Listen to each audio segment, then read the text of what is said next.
Hello ladies and germs, and welcome back to RM Shoots. Today I am participating in another internet-wide event. This one is called 1 MOA all day long. The rules are rifle under 10.5 pounds, 50 yards, one attempt of one group of 10 shots.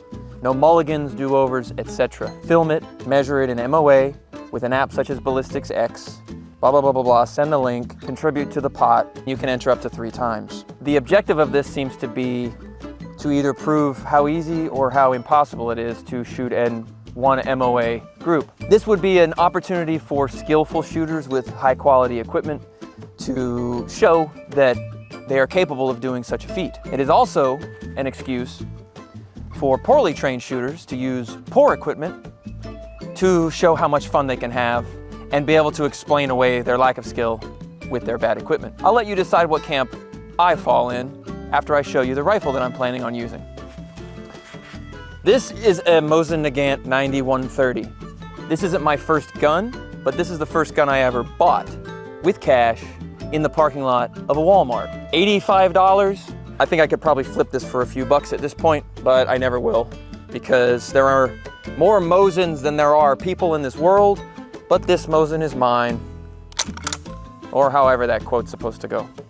And the icing on the cake here is that I will be using, fresh out of a bag of paper, I will be using Russian armor-piercing sniper rounds. You can tell they're Russian armor-piercing sniper rounds because the primer's painted red and it says 2275 on it, which I think means that it'll go 22,000 miles an hour and penetrate 75 inches of steel armor.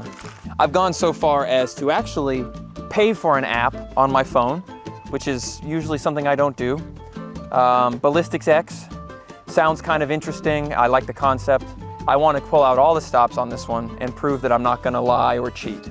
So to top it off too, I'm wearing flecktarn, which is likely the millennial boomer thing to do. And I've got a Monster Zero White Ultra, a Mosin, and a target range. So I am going to put some holes in some paper, hopefully. Just unironically good.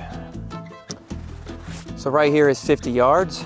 I'm gonna go down there and set up a couple targets, and then we'll capture the magic. Okay, so in order to give myself every possible advantage, I've set myself up with a shooting bench here. So we're starting here with the Mosin, and let's rip.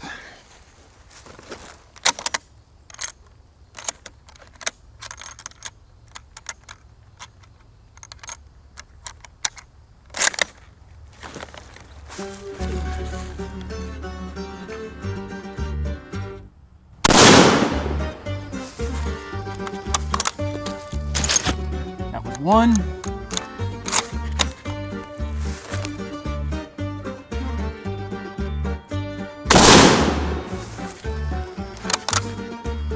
Two.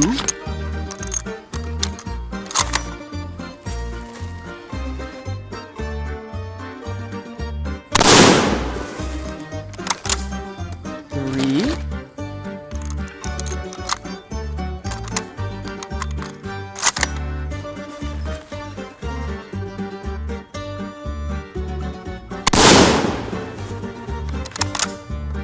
Four.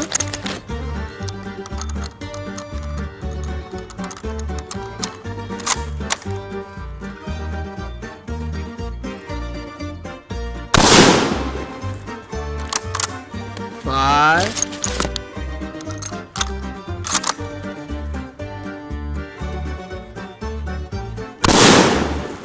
6. 7.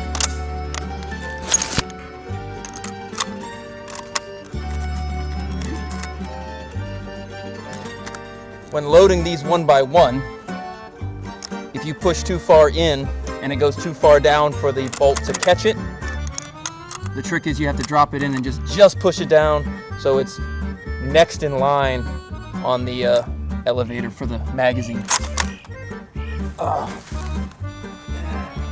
That's why I keep screwing that up.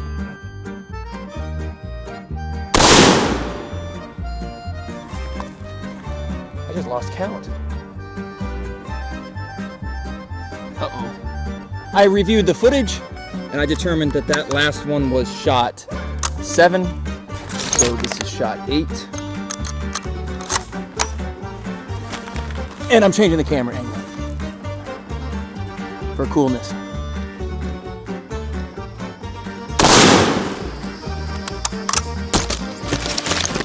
Nine.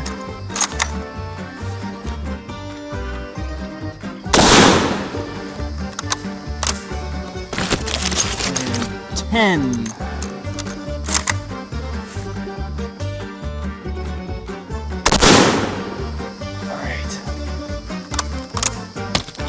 In the grand scheme of things, 50 yards isn't all that far. The iron sights are a little tricky, but we're about to see these groups and see what they actually look like. So, there you go. Mosin at 50 yards. No, just kidding. This is the Mosin at 50 yards. Let's see, 1, 2, 3, 4, 5, 6, 7, 8, 9, and 10. So that's not the greatest group ever. I think it's minute of man, however.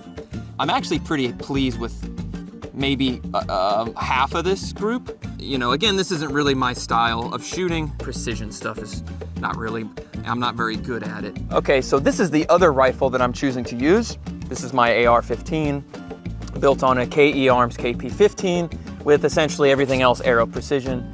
A winning combination in my opinion.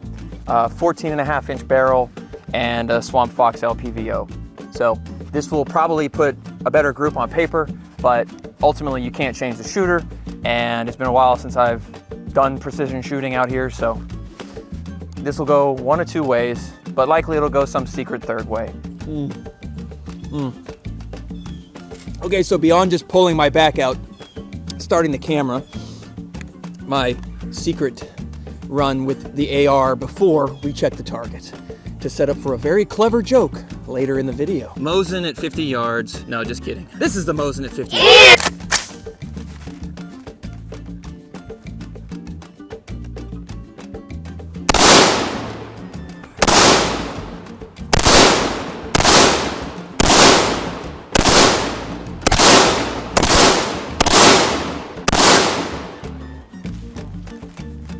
Okay.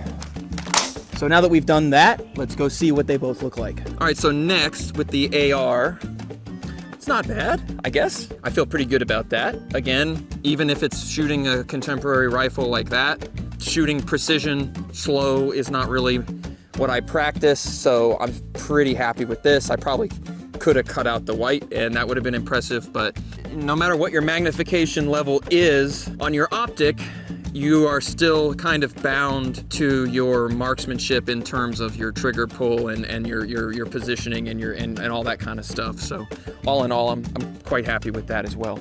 Okay, so I'm gonna enjoy a well-earned bit of drink, and I'm gonna boot up this Ballistics X app, and I'm gonna see if I can figure out how to use it. That I'm not a phone guy, I'm not an app guy, but the directions for this seem pretty straightforward. It seems like you just take a picture of the target, and then you line up the hits, the shots, and then somehow it figures out what the MOA is. It wants to use my take pictures and record video. I don't trust that. All right, so I'm capturing a picture first of the AR-15. This is, I'm using, as I said for the Mosin, I was using the sniper rounds, the Soviet sniper rounds. For the AR-15, I was using Korean sniper rounds, PMC bronze. It's probably some of the classiest ammo that you can use. All joking aside, it's really nice looking ammo. The PMC is very clean and it looks beautiful, and it shoots great too. So let's see, if I take a picture of this, I'm supposed to find one of the points on the corner, I suppose? Maybe I should go back and read the instruction. Okay, zoom in on the target and select the first side of the marker. The first side of the marker. I know what that means. I'm looking up a guide on YouTube from some Minecraft YouTuber, probably. Ballistic X, whatever shooter needs. Thanks, Pirate Firearm and Reloading. I needed this. All right, so some Australian dude just really explained this app a lot better than the marketing for the app, because he narrated what he was doing while he was doing it. So again, thank you, Pirate Firearms and Reloading. Your tutorial got this video done. I owe you a beer, mate. Cheers. So I've just got my 1-inch reference here with Ballistics X. I punched in 50 yards. And now my caliber selection, 22/5.56 millimeters. What do I do here? Point of aim. About perfect. So point of aim has been marked. Now we're marking impacts. So impact 1, 2, 3, 4, 5, 6, 7. I might have to reconsult the actual board up there to double check this. I'm not just saying this to pad my accuracy. There's for sure within, maybe there isn't, I don't know, this is tricky. This is a delicate subject. So I've decided to do the only thing that really makes sense. I've decided to count the missing hit in between number 3 and 4 because it's the one that most is the most consistent with where all the average of the rest of the hits were falling. All right, so that's a little sketchy. I'm not quite sure that I'm using the app right, but next we'll do the Mosin. It should be a lot easier because it's such a wider group. There won't be so much minutiae involved. Take another one of these. Next, I find a 1-inch reference, which would be one of these squares. And then the 50 yards, the caliber this time is going to be 7.62. And let's get the point of aim, which is dead center. The fun part of tracking the impacts. 1, 2, 3, 4, 5, 6, 7. Way over here off the chart is 8, 9, 10. So it's an 11.65 inch group, 6.4 mil. Not quite as tidy as the AR-15, but didn't need to demonstrate that. That's something that everybody should have just figured. Okay, so I just went in the options and I found the option to set the measurements to minute of angle itself. So the Mosin's group was 22.26 minute of angle. So I'm gonna save that and I'm gonna pull up the AR-15 one. So at last, we have the KP-15 at 50 yards. We have a 10-shot group that is 3.67 MOA, if I'm reading that correctly. Out of 10, I mean, it's pretty consistent, I think, but that's a matter of taste. Thank you, Bloke, for throwing this challenge out there for everybody. Thank you for everyone who's watched. Thank you for everyone who's participated, and thank you for everyone who's in the community who's trying to spread, you know, the good messages and whatnot. So I think I'm just spiraling now, and I think I need to get out and run around and do some stuff. So I bid you all adieu, and I'll see you next time.